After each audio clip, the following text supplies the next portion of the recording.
पलता नेताजी पल्ली इलाके में 60 साल से अधिक समय से रह रहे सरकार परिवार को बेदखल करने का आरोप।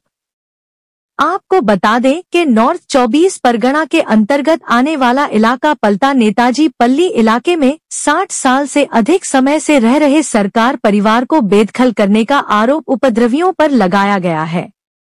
यह हमला कल देर रात को किया गया। दुष्टदीन ने आरोप लगाया कि बदमाशों के हाथ में आग्नेयास्त्र थे। स्थानीय नोआपाड़ा थाने में इसकी शिकायत पहले ही दर्ज कराई जा चुकी है। ঘটনাটা কিছুই না, অনেকদিন ধরেই ওদের টার্গেট আমাদের ওঠানোর জন্য। আমরা বলেছি একটাই কথা, 60-70 বছর ধরে আছে, আমরা কেন উঠবো? আপনাদের তো কোনো কাগজপত্র নেই, আপনারা বেআইনি আমাদের জায়গা দখল করছেন। বেআইনি সোমনাথ, এখানে যারা নাকি প্রজেক্টে এরা আছে মিলে, সোমনাথ আমার বাবা এই ইন্টিসি মিলেই লেট, বাবা এই ইন্টিসি মিলেই চাকরি করতো, সেই থেকে আমরা এখানে। তারপরে গতকাল হঠাৎ দেখছি এখানে মিউনিসিপ্যালিটির লাইট জ্বলে, লাইটের পরশুদিনও তার খুলে দিয়েছিল, তখন আমার ভাই সকালবেলা কালকে আবার তারটা জুড়ে দিয়েছে।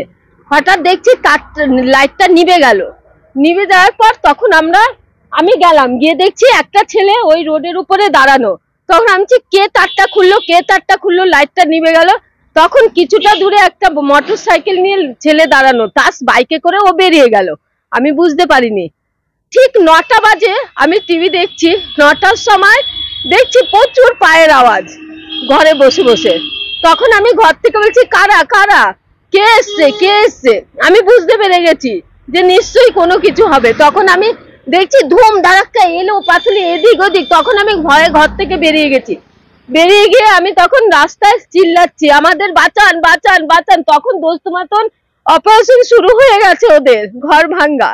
তখন আমি এখান থেকে নেমে গিয়ে একজনকে কোমরে বেল ছিল, তার বেল ধরে শুয়ে ফেলেছি, কিন্তু প্রচুর ছেলে, তাদের সাথে আমি পারবো না তো, আমার হাতে কোনো অস্ত্র নেই, তাদের হাতে অস্ত্র, পিস্তল, তাদের হাতে ইট, না আমি চিনতে পারিনি।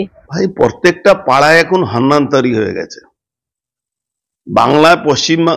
বাংলাদেশ থেকে হিন্দুরা নিধন হচ্ছে, বাংলায় গরিব মানুষ এসে ওখান থেকে থাকে, হিন্দুরা এখানে বসবাস করে। আজকে প্রত্যেক জায়গায় একটা হান্নান পাবেন। ওই পলতাতে ওই যে কি জেনেক্স টাওয়ার, হ্যাঁ জেনেক্স টাওয়ারে আপনি দেখবেন সামনে বহু গরিব মানুষ বসবাস করে। আজ থেকে না, আমি জন্মলগ্ন থেকে দেখছি, আমি ওই রাস্তাতে আমাদের যাতায়াত আছে।